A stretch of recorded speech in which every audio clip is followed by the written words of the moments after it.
Oh, my camera's doing really weird stuff. I talk with my hands a lot, and I don't know, I had something turned on my phone, but every time I would do like a certain hand motion, it would flip the camera around. And so, ooh, interesting. I need to get more involved in technology, I guess. I'm oblivious. I have to ask my kids all the time. Anyway, how's everybody doing? This energy's been really intense. It's been crazy, crazy. Yesterday was, actually, the last 3 days have been really challenging. And today I feel amazing. Absolutely amazing. So today is Monday, April 25th. This is my 10th video. 10, 10, 10. I'm excited that I've kept up with this, even though I didn't do one every day like I wanted to do. And that's okay. But, yeah. So, video number 10. I'm going to get to 30. And then I'm not going to stop at 30. I'm going to keep going. I have a Facebook group. I have about 16,000 followers on my page. Anywhere between, I don't remember what it lasts. I don't really pay attention to that kind of stuff, really. Like 14 to 16,000 followers on my page. And my Facebook group is pretty large. It's almost at 150,000 people.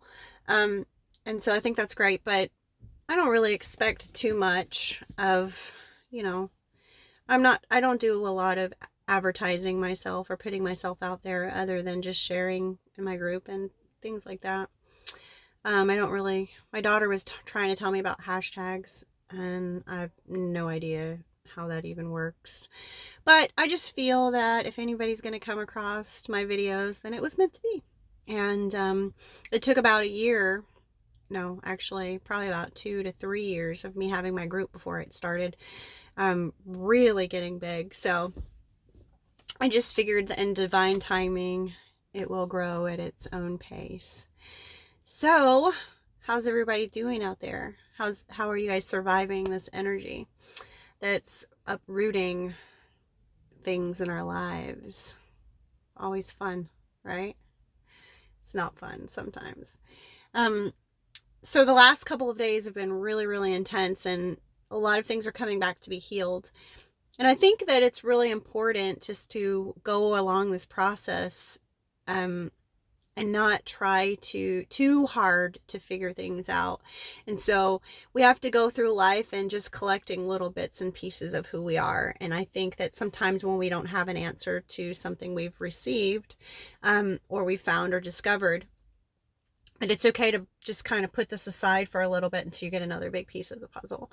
And that's why I never, on this journey, this spiritual awakening journey, I never like to say that something's not possible or that something isn't real, because it's as real as we make it is. It's as real as we believe it is. And I've had some wild and crazy experiences on this journey.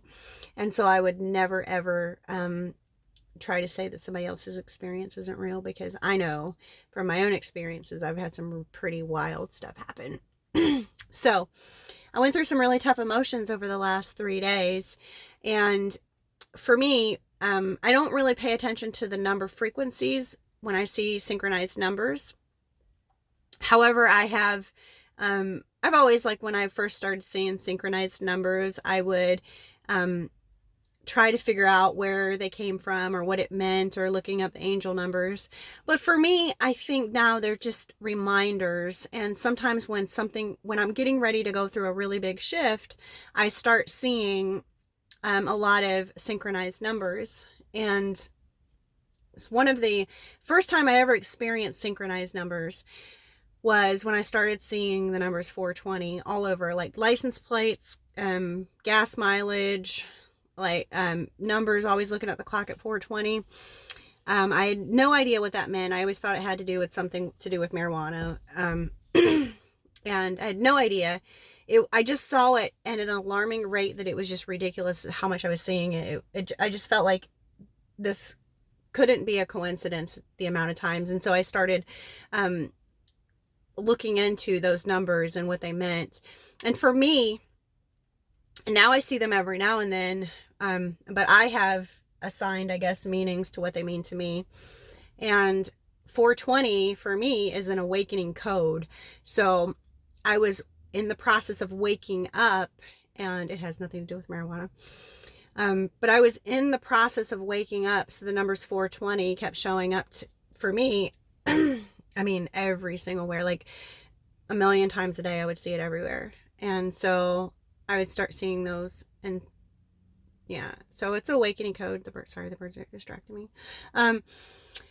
So I just decided that was a reminder, when I see them now, to look back how far I've come. And so anytime I'm going through something really challenging, I don't see it very often, but at the start of something challenging, or when I'm going through something challenging, I will start seeing 420 again. And to me, that's just a reminder to not get caught up in the moment, but to see how far I've come on this journey. But when the numbers that repeat for me are just 3 digits of numbers, any of the 3 digits of numbers. I see them all the time. 144, 177, and 1111, and just one synchronized over and over again. So I see a lot of those numbers. When I see them, I know that something is getting ready to shift in my life. I've experienced this. I've been on this journey since 2017. I guess awareness of this journey since 2017, because I've been on it my whole life. Our soul is on a mission. So my human just caught on to this mission in 2017. So I have been on this mission since then, knowingly. And the synchronized numbers, every time I go through a big, huge shift or a big, huge clearing, I see these numbers. And so I started to pick up the synchronicities a lot more, like absolutely. And when I say absolutely ridiculous, I mean like to look at my dashboard on my car and to see, oh, and a new one has been showing up for me like the last, gosh, how long have I been seeing this? Probably for about a year I've been seeing this, and it's it's 1 2 3 4, or 4 3 2 1, or 3 2 1. And to me, every time I see that, I hear the words ready, set, go. So to me, that's a reminder that I've got to keep pushing forward, that I've got to move through something. Something's about to change, and it's go time. So that's what I assign with those numbers. And synchronized numbers can be anything that you assign meaning that you assign for them. I know that there's a whole list on Google of what angel numbers are and everything like that. And you have to go with what resonates with you. And I started looking at, every time I see all those numbers or sequences of numbers, I would start looking them up. And it really didn't resonate with me that much. And so I started just assigning these numbers of what I would see, and then I would go through an event. And so I started figuring those things out for myself, of me personally. And I do believe that these numbers mean certain things for certain individuals and not just one person. So that's my little spiel on synchronized numbers. I had no idea what synchronized numbers were. No idea of this path. Completely blew me away. But now I realize that there's a theme to what I'm going through. And this theme is I go through something really hard and really challenging, and then I get a piece of myself back when I go through it. And I think that when we're actively going through this awakening, where you're going through like these cycles in your life, and you're going through like we go through massive cycles over and over and over again. So when you go through these cycles,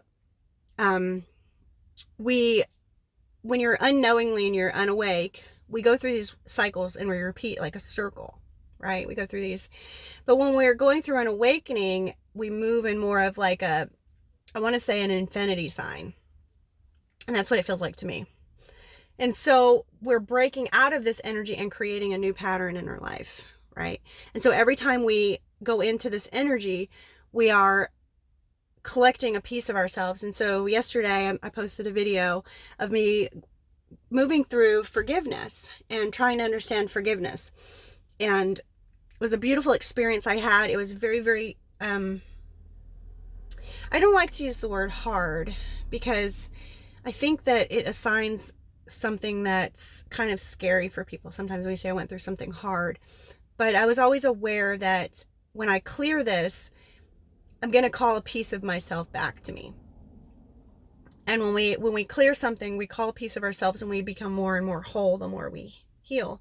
And that's what's happening. And when I went through this huge clearing, and they're few and far between now, I'm feeling more of this space of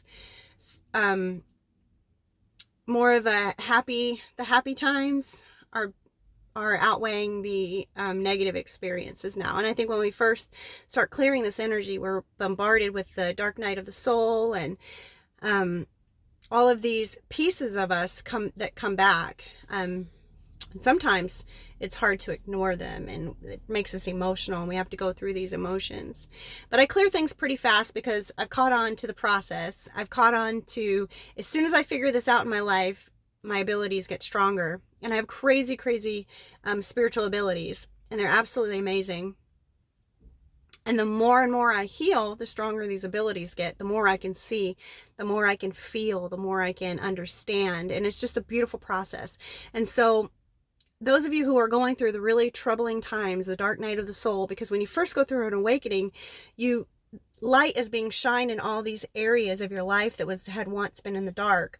And what happens when light is shined in those places, it's kind of uncomfortable to see. It's kind of painful. It's kind of triggering. And we're meant to move through those spaces and to heal those. And the reasons why it's kind of challenging for us to go through these is because we are collecting and reclaiming parts of ourselves that have been broken off in trauma. And so when we're a child or when we're an adult that somebody's done something to hurt us, what we do is, when that moment where we are traumatized or hurt, a piece of our soul gets fractured off, right? It's like a fragmented part of us. And so that part of us gets fragmented and stays, I want to say it stays in the timeline of that time and space of where we were traumatized at. So in that space of time, and that's how we have, for people who have PTSD or people who have relived trauma, or they have constant flashbacks of this trauma, that's their part of them is actually living in this timeline. And so during this healing process, we're calling back those pieces of us that have been broken.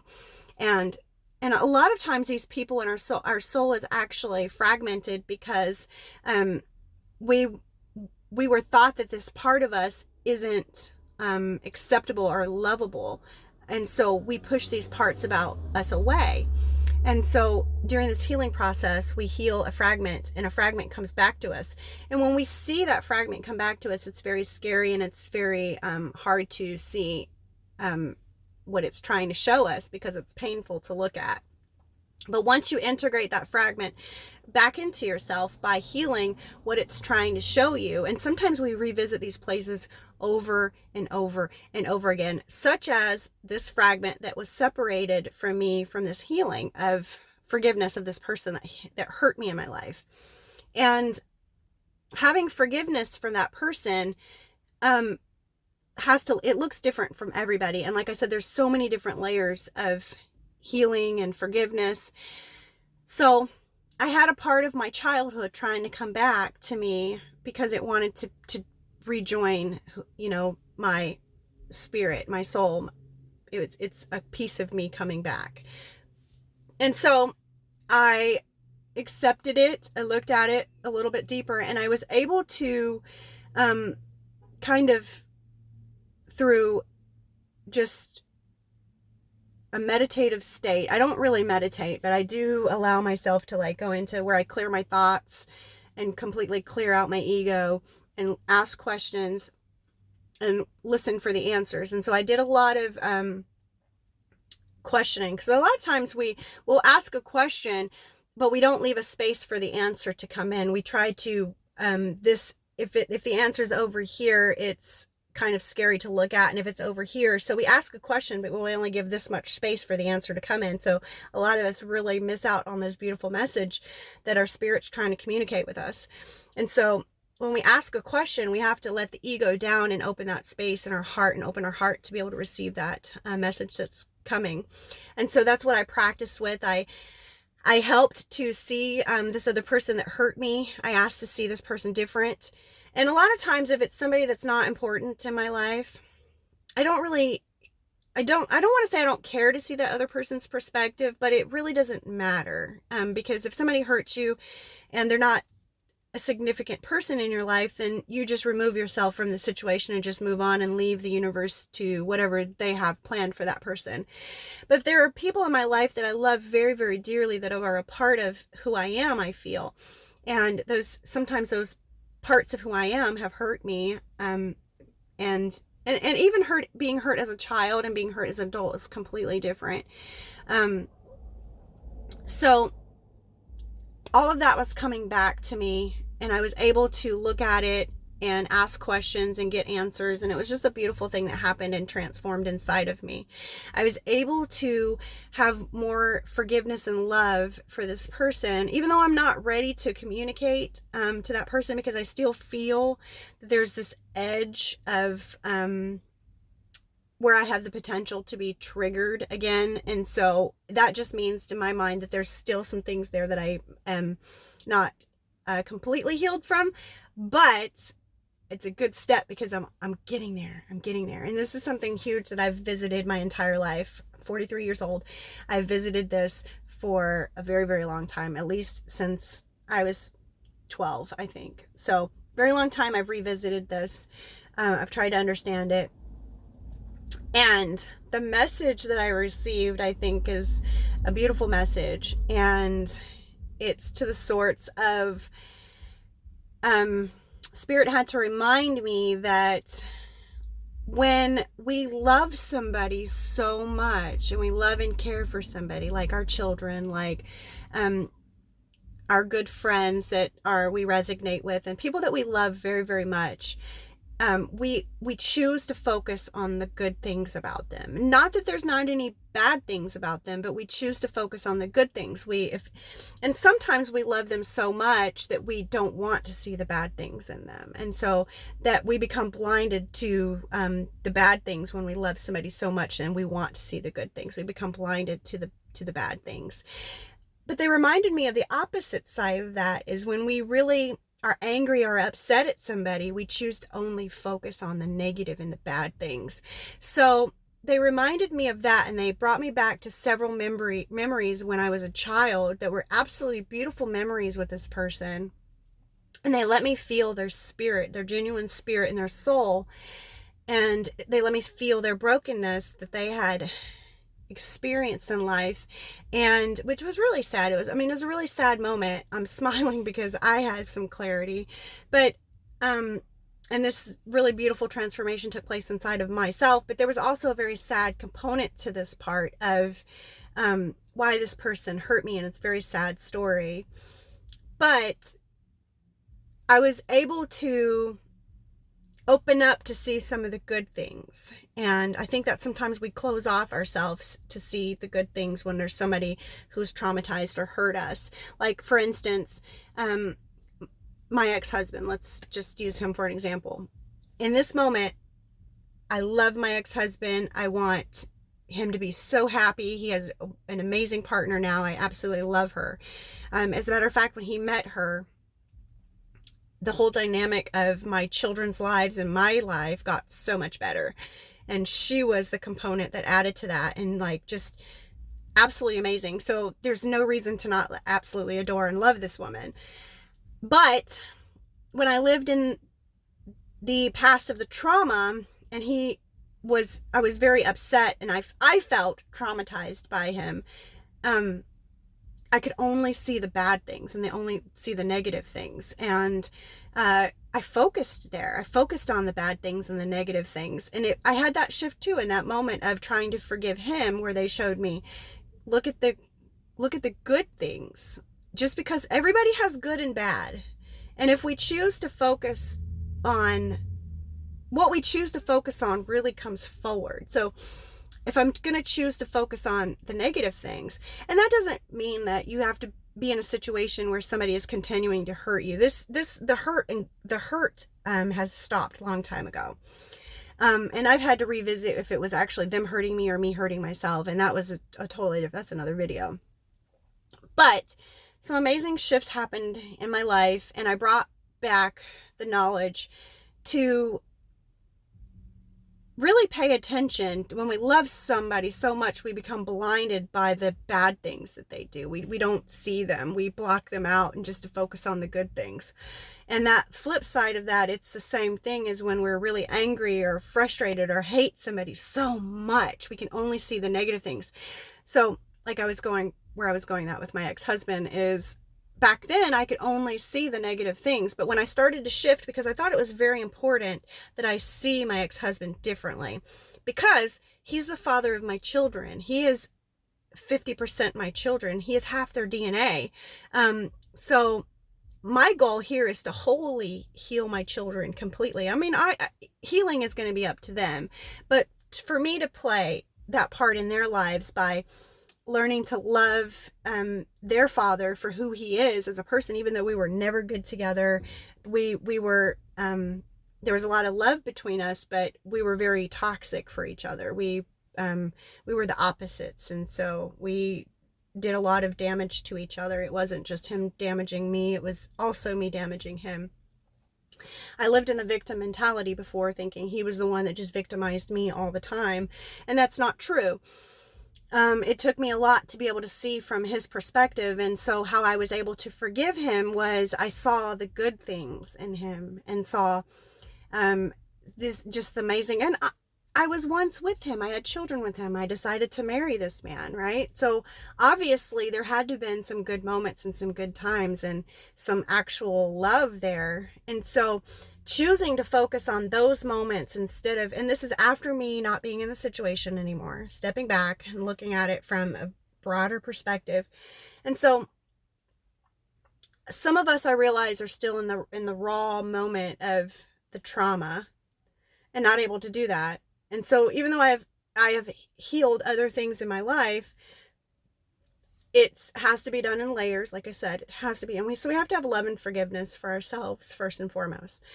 And then as we start to see these people in different lights, we start to feel differently about them. And we can never change who a person is. Never. If you want to know how hard it is to change somebody, try to change something about yourself. And you'll realize we have no hope in ever changing anybody else. No amount of love, no amount of fear, no amount of pushing, no amount of persuading, no amount of lies, no amount of manipulation is never going to change a person. What changes a person is when you change the way you see them. And when you change the way you see that person, they magically change in front of your eyes. It's a beautiful thing. So when you focus on the good things of a person, even though there's a lot of bad too, but you focus on the good things start to come out in that person. And you'll start seeing more of the good things. And at first, you'll have to feel, you still see the negative things and they still come up. But if you focus, and this is coming from a place of when you have to deal with people that you have negative feelings towards, that you have to still have some type of relationship with, right? So my kids benefit from me and their dad having, we're not best friends, but they benefit from us having a good relationship with each other and being able to come and talk to each other when there's a problem with something one of our children are going through. And it's a beautiful place to be in. But I tried to change him for many years, and he tried to change me for many years. But when I stopped trying to change him and accepted him for exactly who he is, he began to change on his own. It was a beautiful thing. And it wasn't just with him I did this with. I had a lot of people that I want to say, I hate the word hate. I hate the word hate. I do not like the word hate because I don't want it anywhere in my being, the word hate. But I used to have a lot of really negative, hateful feelings, resentful feelings towards a lot of people in my life. And one by one, I've each had to see these people. Now, like I said, people that have treated me poorly, that left, that were there for a very short time. But, my family members, my children's family members, people that are even my children, certain characteristics I want to change. And I'm seeing more that the more I love and accept them for who they are, the more they actually turn into this. They start focusing and going down that path of the good things that I'm focusing on, if that makes any sense. So it's always good to look and to choose to see the good side of things. I know sometimes we're in that state of mind where we're just so angry and we're so traumatized. And it's so hard when somebody does something so awful to us that we feel that it's just unforgivable, just unforgivable. And I had somebody once tell me, I was getting acupuncture done, and the lady told me, she goes, just imagine you don't have to walk through the doorway, but just put your hand on it and see how that feels. And you just have to go a little bit further and a little bit further each time, because it's not easy. You don't just have this massive anger and hate towards somebody and then it just instantly falls away. That's not how it works. We work through it little by little and having grace for ourselves going through it along the way. And that all comes from a place of self-love. So we have to learn to love ourselves deeper too along the way. We're always learning to love ourselves deeper and deeper and deeper. But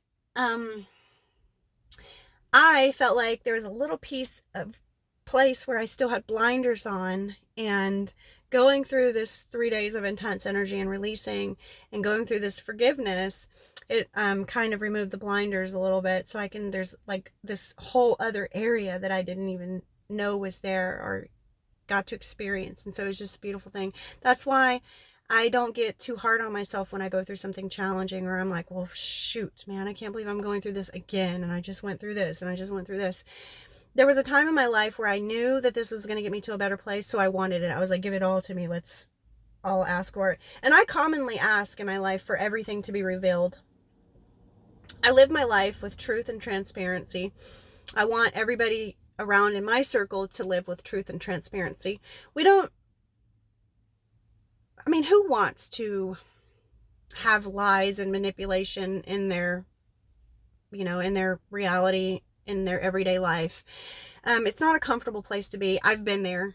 I've lived in the lies and telling a lie after a lie, and then getting confused that you forgot you told a lie, and it's like so challenging to keep up with. So I want to say probably 10 years ago, I just decided that I just wanted to live in truth and transparency, and even telling, when a friend asks me out to go to dinner or something, and I say, I don't feel good, I got a tummy ache. Not true. And so I just allow myself to be who I am and just say, I just don't feel like it right now. And that's okay. I don't feel like going out. I'm just feeling kind of bummed, or I'm in my pajamas already and I just want to stay home.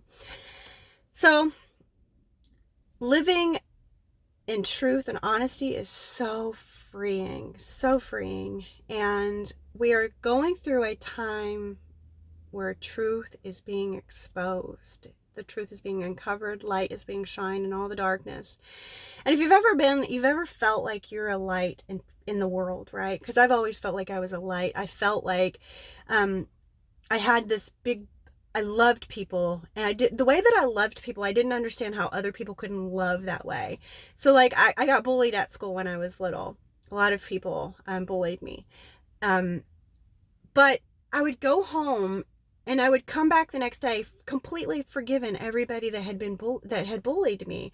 And I wanted to start over a new day. And then they would bully me again. And then I would go the next day. And so I would always forgive these people all the time. And so that's how I was. I lived my life as forgiving. Or what I thought was forgiveness. I didn't really understand that. Because I thought forgiveness was allowing just to be nicer to them. And then they would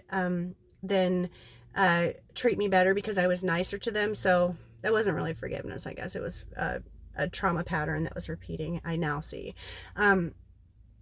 But I always had so much love. I wanted to just love everybody. And anybody that ever hurt me, I always felt bad that they hurt me, that there was always something inside of them, because I didn't have it in me to intentionally hurt somebody. Never did. I've never said, I'm hurting, so I want this other person to hurt, or this person did something to me, so I want to get revenge on this person and let them hurt. I've never been that type of person. So I didn't understand how people could make choices in life that actively, knowingly hurt somebody else. And I don't think that that there's a big, huge portion of society that just actively go out and hurt other people. And I do think that even people in that energy are still working through some trauma, and it's just they've handled trauma differently than I do, because I hurt myself over other people. I would take the brunt of it from everybody else, whereas other people sometimes tend to be really bitter when they go through trauma, and then they want other people to hurt because they hurt inside. And so they don't want to be alone in their hurt or their pain. They want other people to experience what they experience, so they know what it feels like. And I think that there's so many different levels to even that, the pain and the suffering, and but it's all uncovering things. It's all getting us closer to the highest version of ourselves. I want to be the best version of myself I could possibly be in this lifetime. And my momentum is to get to that place. And so I'm moving and I'm shifting really, really quickly. I'm wanting to go through these patterns. And I pay attention. When I go through these patterns, I pay attention because I want to be able to get through something and then turn around and use my words to explain to other people and express to other people how and what went on intimately and here, so that I can help other people shift and transfer this energy, right? Because energy never dies. It just changes form. So like, when we exit our physical body, our spirit passes on. It just changes form. It doesn't, our physical body ceases to exist, but we don't cease to exist. We just transition. And energy remains this, energy doesn't remain the same. Energy is constantly changing, but energy doesn't die. It just transforms. It goes and moves into something else. So once energy is created, it never can be destroyed. It can just be transformed. Yeah. So, and that's what I do when I'm healing others or healing myself. I'm just trying to change the frequency of the energy. When we change the frequency of the energy, it changes in our body and it changes the way it feels. And yeah, amazing things are happening on many levels, and it's beautiful. And I know I've been scattered. I'm kind of excited because I feel really good. It was really challenging to get through that, and I'm really excited over this, for the discoveries that I've made going through this transition, and I'm really excited to share with you what I discovered about this component, or what I was reminded of, we can love somebody so much that we don't see the negative that they do. We're blind to it. And another example of that would be like, I have somebody I know that has struggled with drugs their entire life, absolutely struggled with drugs. And it's very sad situation, but that's their path. I had to remove myself from the situation because it was affecting me on a very, very deep level. But I leave that situation with so much love, and I hold space for them for always. But it reminded me of that was this person's parent dealing with their child, and I can't imagine what the parent must have been going through. I send love to anybody in those situations. When I am the third person looking at the situation on the outside, and I'm seeing that this mother is doing the best way she can to love her child and her adult child who have children themselves.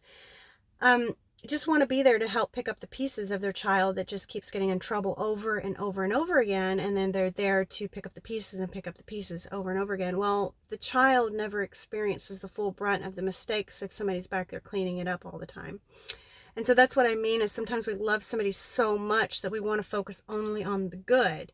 Well, what if we take that same scenario and be consciously aware, and knowing that we have discomfort in this relationship with this person, but it's really important that we somewhat fix this relationship, or just to get comfortable with it, and we say, let's focus on, or try to focus on, some of the good things in this person. And just really try. Like, you may not see it at first, you may not want to see it, but if you just try to bring it into your awareness and try to focus on just maybe one little aspect that might be good for this person, and just really start shifting the way that you see this person. I guarantee you, if you shift the way you see this person, that person will shift right in front of your eyes. I've seen it a dozen times. just beautiful. And also hear about it from other stories from people who are changing the way they view somebody. We spend so much time trying to outwardly change the things that are around us, and we don't realize that it's in here that we have to change. And so when we change in here, our whole entire world changes around us. And it's a beautiful thing. Absolutely a beautiful thing. And it's how I discovered my abilities and how I can help heal people. And I've learned, and the more and more I go through these things, the more and more I learn over and over these lessons, and they just keep adding and adding and adding, and my spirit just keeps growing, and I love my life. I love my life. Beautiful. My life is beautiful. And it's been very challenging to get to where I am, but there is hope. You can experience some of the most heartache, the most traumatizing things in your life, and you will feel love again, and you will understand love in a level. And I just know, like, there's so many times I prayed. There's a song, a country song, Thank God for Unanswered Prayers. And I've never found that so more true in my life, that I've lived my life praying that God doesn't take something away from me. And even toxic stuff. Because I had codependency issues, that please just bring this person back to me, or let us get back together, where I couldn't see past this person, and things just kept being taken away from me and being taken away from me. But now the relationship that I have in my life, I could never ever imagine.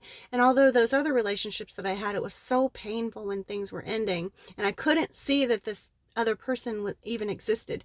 And I have the most beautiful relationship because I have somebody who's the most perfect person for me, who allows me to be me in every aspect of myself, and still sees me and still loves me.